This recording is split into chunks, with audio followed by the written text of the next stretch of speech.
सभी को राधे राधे। दिव्य ज्योति चैनल पर आप सभी का स्वागत है। इस कहानी के लेखक गोविंद शंकर हैं।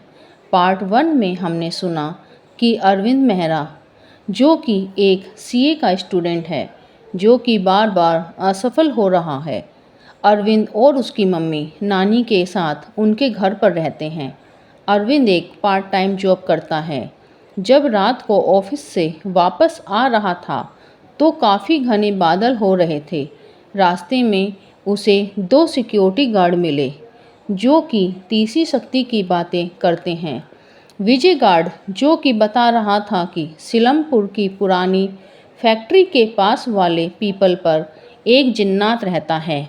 विजय गार्ड बताता है कि उस जिन्नात की वजह से मेरे पिताजी का कैंसर, जो कि लास्ट स्टेज पर थे, वो एकदम से ठीक हो गया। अब आगे कभी कभी हम जैसा देखते हैं वैसा होता नहीं, और जो होता है वैसा दिखता नहीं। ऐसा ही कुछ हुआ अरविंद के साथ। तो ऐसा क्या हुआ अरविंद के साथ जो उसको भी बहुत अटपटा सा लगा? वह भौचक्का रह गया। अभी आगे कहानी में आपको पता चलेगा। चलिए कहानी पर वापस आते हैं। जब अरविंद ने पीछे मुड़कर देखा तो उसने पाया कि पीछे तो कोई भी नहीं खड़ा है, और ऐसा भी नहीं है कि उसने घंटों बाद पीछे मुड़कर देखा हो, जो यह अनुमान लगा सके कि शायद वह दोनों सिक्योरिटी गार्ड जा चुके हों। उसने तो बस 2 सेकंड के बाद ही पीछे मुड़कर देखा था। इतनी जल्दी हवा की स्पीड में कोई कहाँ जा सकता है? उसने अपने आप से ही सवाल पूछने चालू किए। उसके मन में एक अजीब सा डर आ रहा था, और वह यह सोच रहा था कि कहीं मेरे साथ वो ना हो जाए जो अक्सर डरावनी फिल्मों में होता है। फिर अपने ऊपर थोड़ा सा हंस के और अपने मन को थोड़ा समझाकर वह उसी पेड़ के नीचे जाता है और उन दोनों को ढूंढने की एक नाकाम कोशिश करता है। उसके मन में यह चल रहा होता है कि कहीं यह मेरा सपना तो नहीं था। वह अपने मन में बोलता है कि शायद बहुत ज़्यादा काम करने की वजह से मैं थक गया हूँ और मुझे भ्रम हो रहा है। वह ऐसा सोचकर वहाँ से निकलने ही वाला था कि तभी उस पेड़ से 2 जले हुए हाथ निकलते हैं और अरविंद का हाथ थाम लेते हैं। यह देखकर अरविंद इतना डर जाता है कि इस वक्त उसको अपने आराध्य महादेव तक का नाम याद नहीं आता। ऐसा दृश्य अपने साथ होता देख उसका गला सूख जाता है। वह चीखना तो चाहता है, लेकिन इस वक्त उसको ऐसा लगता है कि उसकी वाणी यंत्र ने भी उसका साथ छोड़ दिया है। उसको अपने शरीर का खून जमता सा महसूस होता है। उसके दिल की धड़कन इतनी तेज हो जाती है कि उसको उनकी आवाज़ अपने कानों में बिल्कुल स्पष्ट सुनाई देती है। उसको मन ही मन ऐसा लगता है कि आज मेरा हार्ट फेल हो जाएगा। वह थोड़ी देर हिम्मत करके उन मुर्दा हाथों के चुंगल से छूटने की एक नाकाम कोशिश तो करता है, लेकिन जितना वह आप को छुड़ाने की कोशिश करता है, खूनी मुर्दा हाथों का चुंगल और कसता चला जाता है। अब धीरे धीरे दोनों हाथ उसके गले की तरफ बढ़ रहे हैं और उसके हजारों लोगों की आवाज़ एक साथ सुनाई दे रही थी कि आ जाओ हमारी दुनिया में, तुम्हारा स्वागत है। जैसे ही वह दोनों खूनी मुर्दा हाथ उसके गले तक पहुंचते हैं, उसके कानों में एक जानी पहचानी सी आवाज़ गूंजती है, जो उसको कह रही होती है कि अरे सीए साहब, उठ भी जाओ, घर नहीं जाना है क्या? यह आवाज़ सुनकर झटके से उसकी नींद खुलती है और अरविंद देखता है कि वह तो सिलमपुर में मोहित एंड एसोसिएशन के ऑफिस में बैठा हुआ है। वह भौचक्का सा होकर मोहित की तरफ देखता है। अब आप लोग चौक सोचेंगे कि यह मोहित कौन है, तो मैं आपको बता दूं, मोहित एंड एसोसिएशन के मालिक का नाम ही मोहित है, जिनकी यहाँ पर अरविंद पार्ट टाइम में अकाउंटिंग करता है। मोहित की यह आवाज़ सुनकर और उसको झटके से उठाने पर अरविंद उसका दिल से धन्यवाद करता है और कहता है, भैया आपने मेरी जान बचा ली। और उस समय अरविंद को मोहित भगवान से कम नहीं लग रहा था। जान बचा ली? अटपटे से होकर मोहित ने पूछा, अरे कोई बुरा सपना देखा है क्या सीए साहब? मोहित ने चुटकी लेते हुए पूछा, जिस पर अरविंद ने जवाब दिया, हाँ भैया, बस एक चंगुल से निकल कर आ रहा हूँ। यह बात मोहित को थोड़ी अजीब सी लगी और मोहित ने पूछा, क्या हुआ अरविंद भाई, कोई परेशानी है तो बताओ, कौन परेशान कर रहा है तुम्हें? यह सुनकर अरविंद ने बात घुमाई और कहा, अरे नहीं भैया, बुरा सपना ही था। जिस पर मोहित ने चुटकी लेते हुए कहा, अरविंद भाई तुम 2 घंटे से सो रहे हो। 2 घंटे से? अरविंद ने भौचक्के होकर पूछा और अपनी घड़ी पर नज़र डाली जिसमें अभी रात के 8 बज रहे थे। ओह माफ़ कीजिएगा, एक बात बतानी तो मैं भूल ही गया। दरअसल अरविंद मोहित एंड एसोसिएट के यहाँ जो पार्ट टाइम अकाउंटिंग करता है उसका समय है शाम 4 बजे से रात 8 बजे तक, जिससे अरविंद को महीने के 12,000 मिल जाते हैं। बस यह है कि अरविंद को किसी के सामने हाथ नहीं फैलाना पड़ता, उसका खर्चा निकल जाता है। हाँ तो मैं कहाँ था? जब अरविंद अपनी घड़ी की तरफ देखता है और देखता है कि रात के 8 बजे हैं तो वह भौचक्का हो जाता है और मोहित जी से सवाल करता है, अरे मोहित भैया, आप मेरे को उठा तो देते, फिर से सारा काम दोबारा करना पड़ेगा। इस बात पर मोहित थोड़ा हैरान होकर बोला, अरे अरविंद भाई, आज तो तुमने बुलेट ट्रेन की स्पीड से काम करके 6 बजे ही काम निपटा दिया था। यह सुनकर अरविंद को एक धक्का सा लगा। उसने बातों को घुमाने के लिए मोहित को बोला कि अरे हाँ हाँ भैया, मुझे पता है कि 6 बजे मैंने काम निपटा दिया है, मैं तो आपकी बस थोड़ी सी मस्ती कर रहा था आपके साथ। इस बात पर मोहित भी मुस्कुरा कर बोला, मुझे पता है अरविंद, वैसे भैया आपने मुझे उठाया क्यों नहीं? अरविंद ने हिचकते हुए पूछा। इस पर मोहित ने बोला, अरे सीए साहब, मैंने आपको इसलिए नहीं उठाया क्योंकि मैं जानता हूँ कि आपकी सीए अभी बाकी है और आप यहाँ से जाने के बाद देर रात तक पढ़ाई भी करते हो, तो मुझे लगा कि आपको थोड़ा आराम करने देता हूँ। वैसे भी हमारा काम तो हो ही चुका था। इस पर अरविंद की थोड़ी सी आंखें भर आई। मन ही मन सोचने लगा, दुनिया इतनी बुरी भी नहीं जितनी हम सोचते हैं। अरविंद को भावुक होता देख मोहित ने उसको सांत्वना दिया और कहा, अरे अरविंद, फिक्र मत करो, यह समय भी बीत जाएगा। भगवान से मेरी प्रार्थना है तुम जल्द से जल्द सीए बन जाओ। और हाँ, सीए बनने के बाद ज़रा हमारा भी ध्यान रखना, अपनी फीस ज़्यादा बढ़ा मत देना। इस पर अरविंद ने कहा, अरे भैया, सीए बन गया तो आपका सारा काम फ्री में करूँगा, यह मेरा वादा रहा। इसी हंसी मजाक में समय कट गया। मोहित ने बोला, चलो अरविंद, समय से तुम अपने घर की तरफ निकल जाओ, तुम्हारा समय कीमती है, जाओ फ्रेश होकर पढ़ाई करने बैठ जाओ। वैसे भी तुम्हारी वजह से इस साल का टैक्स ऑडिट का काम सुचारू रूप से हो चुका है।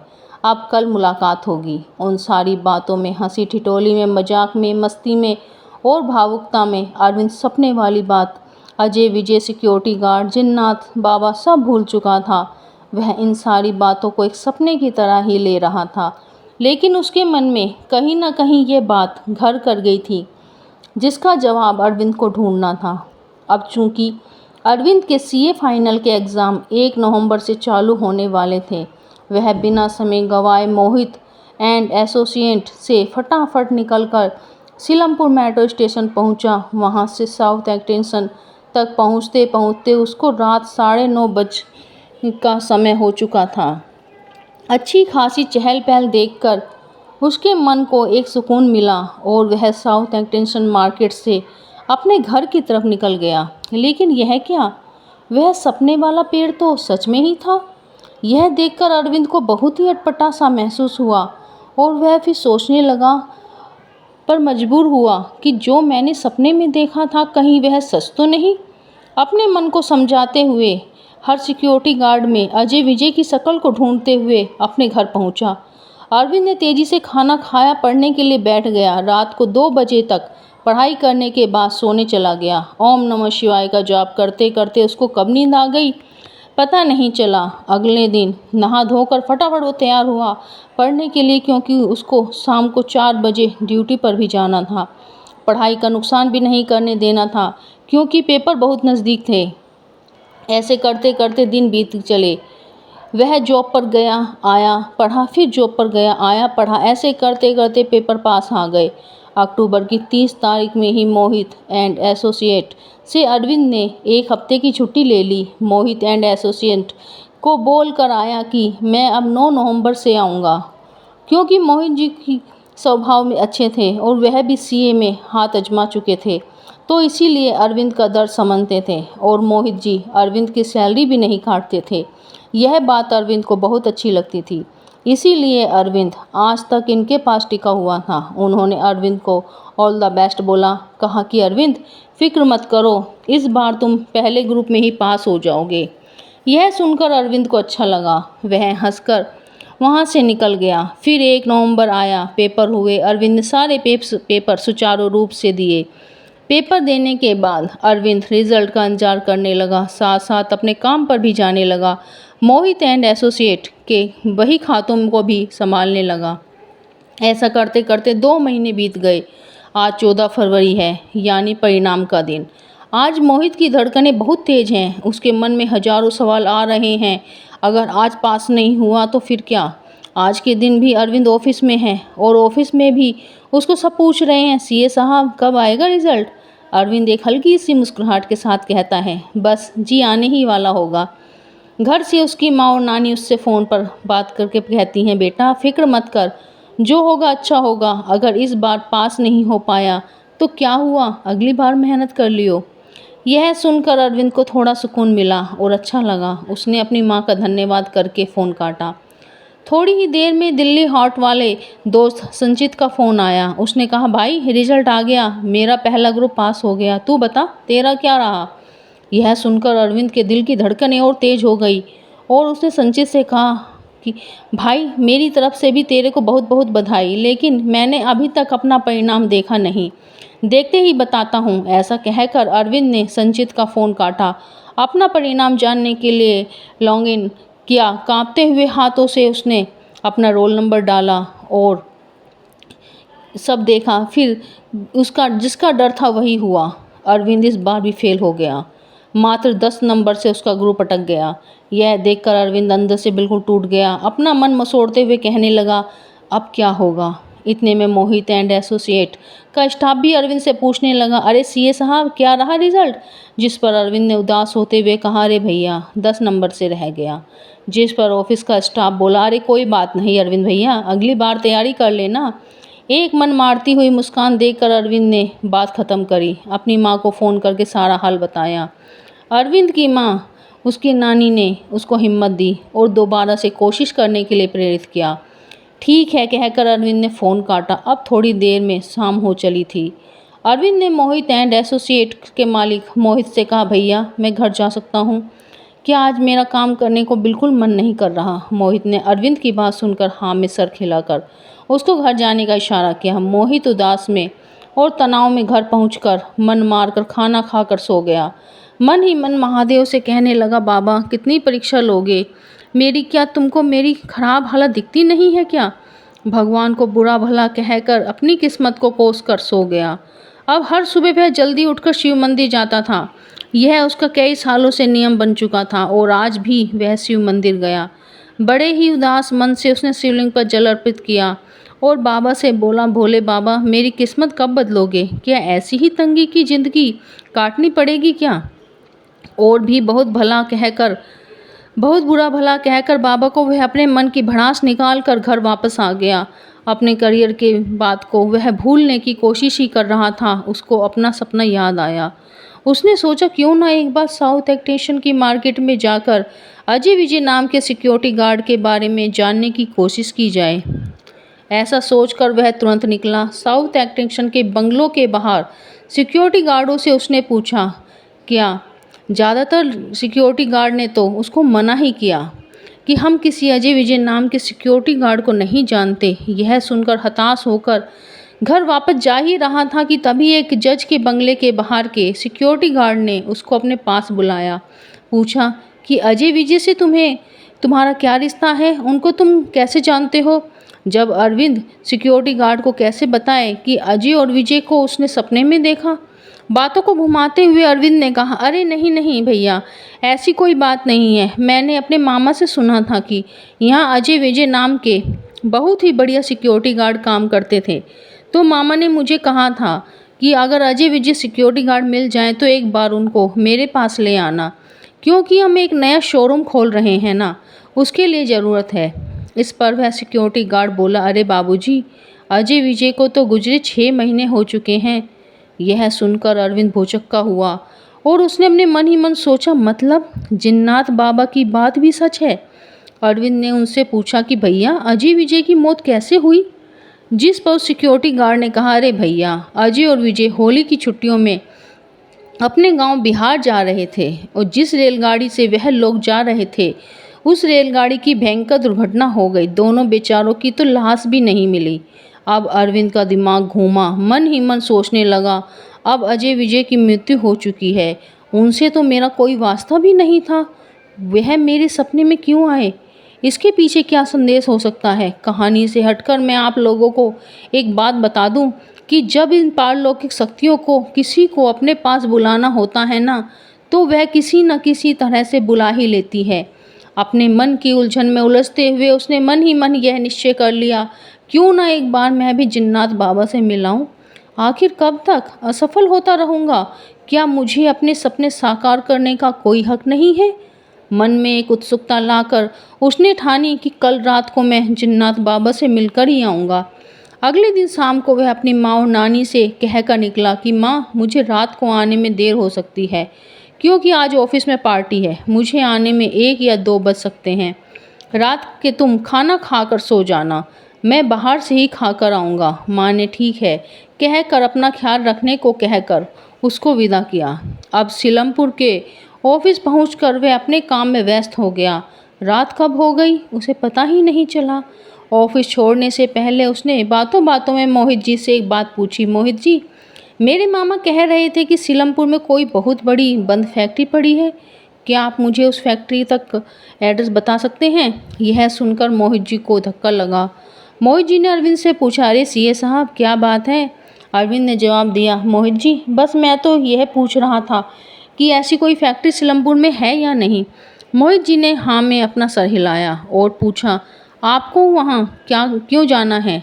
जिस पर अरविंद ने कहा, अरे मोहित जी, उस फैक्ट्री के पास जो कॉलोनी है, मुझे वहाँ जाना है। एक्चुअली मुझे मामा के कुछ डॉक्यूमेंट उनके दोस्त को डिलीवर करने हैं। मोहित ने कहा, अच्छा अच्छा कहकर संबोधन किया और मोहित ने बोला, पहले तो मैं डर ही गया था कि आपको उस बंद फैक्ट्री में क्यों जाना है। जिस पर अरविंद ने पूछा, क्यों भैया, कुछ दिक्कत है वहाँ? उस पर मोहित ने बड़ा गंभीर होकर एक बात बोली, अरे अरविंद, गलती से भी उस फैक्ट्री के पास मत चले जाना, भूतों का डेरा है वहाँ।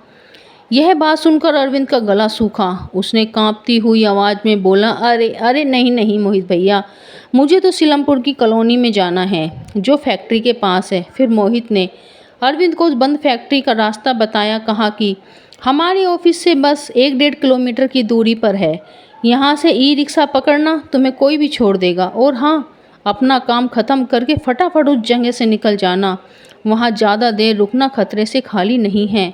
हाँ में सिर हिलाकर अरविंद ने उनका जवाब दिया और ऑफिस से निकल गया। उसने ताबड़तोड़ ई रिक्शा पकड़ा, सीलमपुर की बंद फैक्ट्री का एड्रेस पूछते हुए बैठ गया। रिक्शे वाले ने भी कह दिया, साहब मैं ज़्यादा आगे नहीं जाऊंगा, थोड़ा पीछे ही छोड़ दूंगा आपको। यह सुनकर अरविंद ने कहा, अरे ठीक है भैया, कोई बात नहीं। 15 मिनट में अरविंद वहां पहुंचा, रिक्शे वाले को पैसे दिए, थोड़ा चला तो सामने ही बंद फैक्ट्री का गेट था। सड़क के खंभों की लाइट तो जल रही थी, लेकिन आसपास वहां एक कुत्ता भी नहीं था। यह देखकर अरविंद की आधी हिम्मत तो वहीं टूट गई और मन ही मन कहने लगा, अरे छोड़ो यार, मैं क्या मरने आया हूँ यहाँ। लेकिन उसके मन में ख्याल आया कि एक बार रिस्क लेने में क्या जाता है, क्या पता मेरी ज़िंदगी बिल्कुल ही बदल जाए। घर के हालात, मजबूरी ने उसको आगे बढ़ने के लिए प्रेरित किया। अब वह जैसा तैसा करके उस फैक्ट्री के गेट को पार करके फैक्ट्री के प्रांगण में पहुंचा। महादेव का नाम लेते लेते किस्मत से उसको वह पीपल का पेड़ भी मिल चुका था, जिसका जिक्र उसके सपने में हुआ था। रात के अंधेरे में पीपल का पेड़ किस राक्षस से कम नहीं लग रहा था। जैसे ही भी पीपल के पेड़ के चारों तरफ घूमने लगा, उसको एक आवाज़ आई, आओ अरविंद आओ, मैं तुम्हारा ही इंतज़ार कर रहा था। यह भारी सी आवाज़ सुनकर थोड़ा सा सिर गया और मन ही मन ओम नमः शिवाय का जाप करना शुरू कर दिया, जिस पर उस आवाज़ ने गुस्से में कहा, बंद करो यह जाप, वरना तुम्हारे लिए अच्छा नहीं होगा, तुरंत बंद करो। इतनी भारी आवाज़ सुनकर वह डर गया। उसने जाप बंद कर दिया। जाप बंद करते ही सफ़ेद कपड़ों में, सफ़ेद दाढ़ी में एक बूढ़ा आदमी उसके पास आया और कहने लगा कि अरे अरविंद, डरो मत, मैं तुम्हारी मदद के लिए आया हूँ। यह सुनकर अरविंद में हिम्मत करते हुए पूछा, आपने मुझे ही क्यों चुना? आप मेरी मदद क्यों करना चाहते हो? इतना सुनकर उस जिन्नात बाबा ने उसको कुछ बताया कि जिसको सुनकर वह हैरान रह गया। आखिर ऐसा क्या बताया उसको जिन्नात बाबा ने, यह पता चलेगा आपको अगले भाग में। ये कहानी आपको कैसी लगी ज़रूर बताना। फिर मिलेंगे पार्ट 3 में। लाइक सब्सक्राइब करना अगर अच्छी लगे तो। फिर मिलेंगे, तब तक के लिए आप सभी को मेरी राम राम।